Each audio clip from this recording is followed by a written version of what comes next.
नमस्कार दर्शकों, मैं हूं बरखा सिंह और आज आपको लेकर आई हूं कुठार ग्राम सभा में, जहां पे प्रधान हमारे साथ सर्वजीत पटेल जी हैं। सर्वजीत जी, बहुत शुभकामनाएं पहले तो, और बहुत बहुत स्वागत भी है आपका हमारे चैनल में। अब आप परिचय जरा जनता को बताइएगा। मेरा नाम सर्वजीत पटेल है। मैं इस ग्राम सभा खुटहा का ग्राम प्रधान हूँ और खुटहा ग्राम सभा नियमताबाद चंदौली यहाँ का पूरा पता है जी। थाना मुगलसराय पड़ता है। तो अभी ऐसे तो कहने के लिए पीडीडीयू नगर हो गया है, हाँ। लेकिन अभी थाने के बोर्ड पे मुगलसराय ही लिखा है। मुगलसराय लिखा हुआ है, हाँ, जी। तो मुगलसराय ही है जी। तो और हमें बताइएगा प्रधान जी कि आपका ये जो कार्यकाल रहा, ये कैसा रहा? कार्यकाल ठीक ही चल रहा है और पब्लिक में कार्य तो हो ही रहे हैं। जो सीमित बजट हम लोगों का आ रहा है उसके तहत इंटरलॉकिंग, सीवर और भी जो कार्य है कराया जा रहा है। जी। 4 साल में कौन कौन से मेन काम विकास के क्षेत्र में हुए? मेन हमारे यहाँ विकास के काम तो हमने विधायक निधि से भी काफी काम कराया है यहाँ पे। विधायक का सपोर्ट रहा है? जी, विधायक जी का सपोर्ट रहा है और सांसद निधि से भी कुछ काम हुए हैं, जैसे लाइट वगैरह भी लगवाया है सांसद जी ने और रोड भी बनवाए गए हैं। जैसे हमारे यहाँ जब आप आए होंगे तो जिधर जितने भी रोड दिख रहे हैं, हाँ। ये सभी रोड हमारे यहाँ विधायक जी हुआ करते थे पूर्व में, माननीय श्री छब्बू पटेल जी। अच्छा। आज के लगभग 20-25 साल पहले उनके समय में ही जितने रोडें थी सब बनाई गई थी। उसी टाइम की बनी, उसी समय की बनी थी, लगभग 20 साल पहले। विधायक ने नहीं बनवाया? नहीं, किसी विधायक ने नहीं बनवाया और कम से कम हमारे पहले जो है 5-6 प्रधान हुए, कोई नहीं बनवा पाया। लेकिन ये विधायक जी अच्छे रहे। इसके पहले माननीय साधना सिंह जी भी रही हैं, वो हमारे यहाँ आई भी हैं, तो उन्होंने भी प्रयास किया लेकिन नहीं हो पाया। लेकिन इस मेरे पंचवर्षीय में जितने लगभग रोड है बाहर के सभी बन गए हैं, एक भी हाँ रोड बाकी नहीं है। एक मेरे गांव ग्राम सभा में मेरे यहाँ जो जिला पंचायत सदस्य हैं, हाँ। उनके द्वारा सीवर का कार्य कराया गया। अच्छा।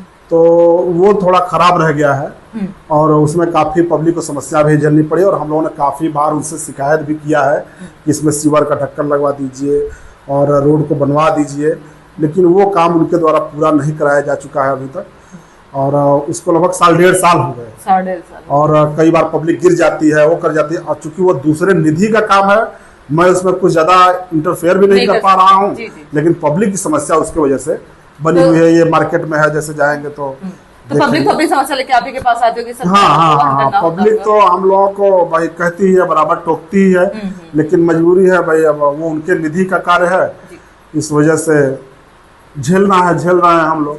बार बार कहते हैं, बीच में उन्होंने भी 1-2 बार प्रयास किया ढक्कनों का लगवाने का, लेकिन ये बड़ी बड़ी गाड़ियां भी आती है इसमें, तो ढक्कन टूट जाते हैं। तो जल भराव की समस्या भी होती ही होगी फिर?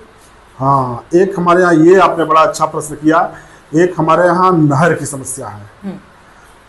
जैसे ये सैदपुर पुरैनी इधर पड़ता है। अच्छा। नहीं, क्या नाम है, इधर गांव है, वहां से माइनर आई हुई है, सैदपुर माइनर इसका नाम है। अच्छा। ये इसमें एक बड़ी समस्या ये है जो कि लिखा पढ़ी में उसमें 3 किलो 200 मीटर की नहर वो बनी हुई है। अच्छा। ये सबसे हमारे यहाँ की बड़ी समस्या है। जब पानी उधर से आता है तो पूरा जल इधर भर जाता है, काफी पूरा डूब टाइप, जैसे देखेंगे आप लगेगा कि बाढ़ हो गया है। और कुछ प्लॉटिंग करने वालों ने उसको जो है आगे नहर पे पाट करके प्लॉटिंग कर दिया।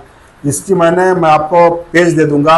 मैंने मंत्री जी के यहाँ शिकायत किया, मुख्यमंत्री पोर्टल पे किया, कई बार इसका हमने शिकायत किया है, लेकिन अब तक इसकी निस्तारण नहीं की जा पा रही है और उसके वजह से जल भराव की समस्या तो बरसात के टाइम में सबसे ज्यादा। हाँ, बरसात के टाइम में सबसे ज्यादा। और ऐसे भी गेहूं और उसके समय जब पानी उधर से, चूंकि उतनी दूर से नहर आई है, वहीं जाके ब्लॉक हो गई है। उसके बाद कुछ लोगों ने मकान बना रखे हैं और कुछ लोगों ने प्लॉटिंग करके, प्लॉटिंग वाले ने उसको समाप्त कर दिया है। मान के चलिए कि लगभग 800 मीटर 700 मीटर नहर, मौके पे 2 किलो 800 मीटर नहर है और 3 किलो 200 मीटर पूरी उसकी लंबाई है। अच्छा। प्राकृतिक बहाव नाम से है। हाँ। उसी में जाकर वो अटैच जाता है तो पानी निकल जाता है, गंगा जी में चला जाता है वो। लेकिन वहां तक उसका अटैचमेंट है तो लगभग 400 मीटर हो ना, 2 किलो 700 के बाद 7 3 2 हाँ 500-400 मीटर लगभग नहर मौके पे नहीं है, गायब है। अच्छा। और उसके गायब होने से समझिए कि ये कई गांव से नहर आती है, काफी लोगों की समस्या है ये। प्रमुख समस्या है। प्रमुख समस्या है इस पे अगर अधिकारियों को थोड़ा ध्यान बनाया जाए। हालांकि मैं अपने तरफ से मैं आपको पेपर दे दूंगा, मैंने बड़े लिखा पढ़ी किया है। अच्छा, बहुत डीएम साहब से, एसडीएम से और मंत्री जी से, मुख्यमंत्री तक हमने शिकायत की है। लेकिन देखिए क्या करते हैं लोग, एक बार एसडीएम साहब आए भी थे, देखे हो क्या, सिंचाई विभाग वाले भी देखे हैं, आश्वासन दे रहे हैं कुछ कुछ किया जाएगा। कुछ आश्वासन मिला है? हाँ मिला है, लेकिन कार्रवाई अभी तक। प्रधान जी पर सुनने में आया क्षेत्र से कि इस बार आप जिला पंचायत के लिए भी प्रत्याशी रूप में हैं। हाँ, जिला पंचायत के प्रयास में है, क्योंकि मन खिन्न हुआ जिला पंचायत जी से उनका काम देख करके। अच्छा। क्योंकि मेरे यहाँ जिला पंचायत इस बार जो है श्री अजीत यादव बब्बू जी हैं, वो सेक्टर नंबर 4 के रहने वाले हैं। अच्छा। तो सेक्टर नंबर 3 में उन्होंने आके चुनाव लड़ा और सफलता मिल गई। तो एक तो वो बाहरी व्यक्ति हैं, तो बाहरी होने के कारण हालांकि काम तो कहीं न कहीं 3 नंबर में ही कराते हैं, लेकिन फिर भी कहीं न कहीं कुछ न कुछ कमियां हैं। तो मन में आया है कि जैसे जिला पंचायत का चुनाव जो है इस बार प्रयास में आने वाले जो जब आ रहा है चुनाव, उसमें मैं करूंगा और जिला पंचायत लड़ूंगा।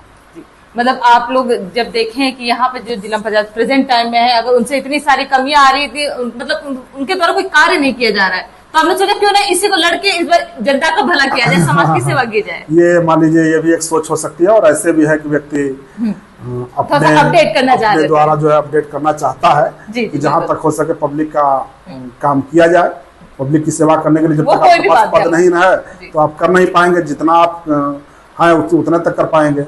और काम हमने अपने गांव में, जैसे हॉस्पिटल यहाँ नहीं था, स्कूल यहाँ नहीं है, लेकिन स्कूल के लिए हमने प्रयास किया, मंत्री से बातचीत किया, कई बार गया है।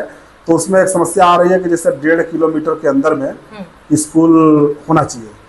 तो बगल के गांव में भुजंगा में भी है, बगल में मन्नापुर कुटाहा पहले कहीं ग्राम सभा था, तो वहाँ पे है। तो इस वजह से स्कूल तो नहीं हो पाया, हमको लगता है कि हो भी नहीं पाएगा, चूंकि एकदम नजदीक है, 400-500 मीटर की दूरी पे है। और लेकिन हमने हॉस्पिटल यहाँ पास करवा दिया है। हाँ। ये तो बहुत अच्छा कार्य किया है। लखनऊ से डायरेक्टर साहब के यहाँ से जाके आके प्रयास करके मुख्यमंत्री ऑफिस से कहा के हॉस्पिटल आ गया है। ये सामने वाले में अभी तो रेंटेड चल रहा है, धीरे धीरे जमीन भी दी गई है और पैसा आएगा तो बनेगा हॉस्पिटल। ये कार्य आपने भला कर दिया है। अब आगे का जो भी हो, हाँ, सभी जितनी रोडें हमारे यहाँ कच्ची थी कम से कम 20 साल से, वो बन गई। और गांव के अंदर का अपने बजट से हमने जो है काफी इंटरलॉकिंग का काम, सीवर का काम, जल निकासी के लिए ये करा ही रहा हूँ, धीरे धीरे सब हो रहा है। और हमारा गांव उपेक्षित पहले रह गया था कि जैसे पहले मन्नापुर और कुटाहा दोनों एक ही में था, तो ज्यादातर कई बार 4-5 बार प्रधान जो है मन्नापुर ग्राम सभा के लिए, तो वो लोग जैसे यहाँ पे ज्यादा ध्यान दे नहीं पाते थे।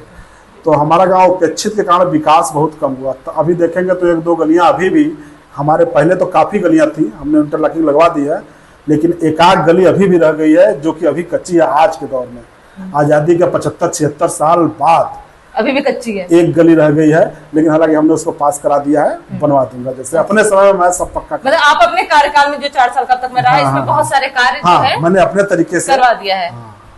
अच्छा करने का पूरा प्रयास किया। भी आपके पास है, अभी भी 1 साल का, हाँ, अभी भी 1 साल है। तो 1 साल में जो तो उसमें कितने कार्य और सोच के रखा है कि वो करवा के ही। तो असल में मैडम सोचने के तो आदमी बहुत सोचता है, लेकिन बजट की समस्या आ जाती है। जैसे हम लोगों का जो 30% बजट आपको अपने और लोगों से पूछा होगा तो हाँ चला जा रहा है, तो ये माइनस हो जा रहा है। और मेरे यहाँ जो है 80 आबादी कम है। हाँ, तो 80 आबादी कम होने से कुछ हम लोगों का बजट यूं ही कम हो जाता है। और मेरा नया ग्राम सभा है, जैसे मन्नापुर से कट के अलग हुआ है, तो नए ग्राम सभाओं में बजट थोड़े कम दिए जाते हैं। तो और धीरे धीरे पुराना होगा तो बजट बढ़ेगा, जब बढ़ेगा तो आने वाले समय में जो भी होगा तो अच्छा काम करा पाएगा, क्योंकि काम सोचने से नहीं होता है, पैसे से होता है। बिल्कुल बिल्कुल, बजट का जब पैसा ही नहीं रहेगा तो हम लोग काम कहाँ से करा पाएंगे। और एक चीज और है, जैसे मनरेगा का काम, वो थोड़ा कम हो पाया है मेरे यहाँ। उसका कारण है कि मेरे यहाँ का, आप पूरे ब्लॉक में ही देखेंगे ना, तो मनरेगा का काम कम हो पा रहा है। उसके 2 कारण है। एक कारण तो ये है कि जैसे कुछ प्लॉटिंग के कारण शहरी क्षेत्र टाइप का होता जा रहा है, तो मजदूर नहीं मिलते हैं। दूसरी कमी ये है कि गवर्नमेंट 213 रुपए देती है मनरेगा में, और 213 रुपए में मजदूर यहाँ नहीं मिलते हैं। जो काम करने वाले कुछ मिलते भी हैं तो वो काम की मात्रा कम है, काम कम करते हैं, तो उसमें काम कराने वाले प्रधानों का बड़ा निजी तौर से नुकसान हो जा रहा है। तो मनरेगा का काम इससे मैं असंतुष्ट रह पाया हूँ। ये बहुत अच्छा नहीं हो पाया है। और सरकार का भी इतना हुआ कि पैसा नहीं आता है। जैसे जब पैसा आएगा तो उसमें टाइम लगता है, मजदूर को पास से देना पड़ता है। आप अपने पास से दे दीजिए तो फिर पैसा किसी को दे करके ले पाना संभव नहीं होता है। तमाम समस्याएं आती हैं। इस वजह से आदमी उस झंझट में थोड़ा कम पड़ना चाहता है। यार कौन जाए, इससे थोड़ी दूरी बना लो। तो इस कारण काम प्रभावित हो गया। तो इस चीज की थोड़ी मलाल रह जाएगी अपने लाइफ टाइम कि मनरेगा का काम जो है, लेकिन उसमें तमाम जो है कारण है। जो कारण को समझेगा वो समझ पाएगा। जी। और सरबजीत जी, कोई आप जनता से कुछ कहना चाहते हैं, कोई सूचना देना चाहते हैं, कोई संदेश पहुंचाना चाहते हैं उन तक? जनता से सूचना ये देना चाहेंगे कि आगे मैं जिला पंचायत का प्रत्याशी बनने जा रहा हूँ, तो अपना आशीर्वाद बनावें। मैं जैसे ग्राम सभा की सेवा किया हूँ वैसे क्षेत्र की भी सेवा करने का उम्मीद है आपकी। बिल्कुल बिल्कुल प्रयास करूंगा, अपने तरफ से पूरा प्रयास करूंगा। जय हिंद, जय भारत। धन्यवाद।